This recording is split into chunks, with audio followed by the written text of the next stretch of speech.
Hello everyone, কেমন আছো তোমরা? আমি খুব ভালো আছি। তো চলে এসেছি নতুন একটা ভিডিও নিয়ে। তো আজকে বৃহস্পতিবার, তো রাত্রে রুটির সাথে কি বানানো যায়?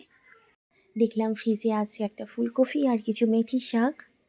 সেগুলো দিয়েই একটা ভাজা বানিয়ে নিচ্ছি। তো কড়াইতে তেল দিয়ে গোটা জিরে আর তেজপাতা ফোড়নে দিয়ে দিয়েছিলাম। তারপর দিয়ে দিয়েছিলাম কেটে রাখা আলু।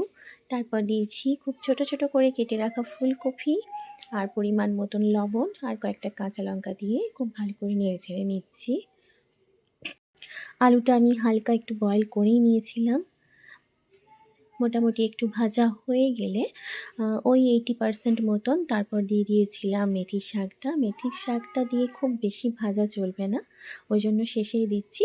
তারপর একটু ঢাকা চাপা দিয়ে দিতে হবে। তারপর সবশেষে দিয়ে দিয়েছি পরিমাণ মতন চিনি আর দিয়ে দিয়েছিলাম গোলমরিচের গুঁড়ো। তাহলেই রেডি হয়ে যাবে এরকম একটা ফ্রাই। আমার ডিনার তো রেডি হয়ে গেল। তোমরাও তাড়াতাড়ি তোমাদের ডিনার করে নাও।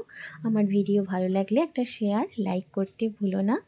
দেখা হচ্ছে নতুন একটা ভিডিওতে। আজকের মতন টাটা, শুভরাত্রি, গুড নাইট, সবাই খুব ভালো থেকো।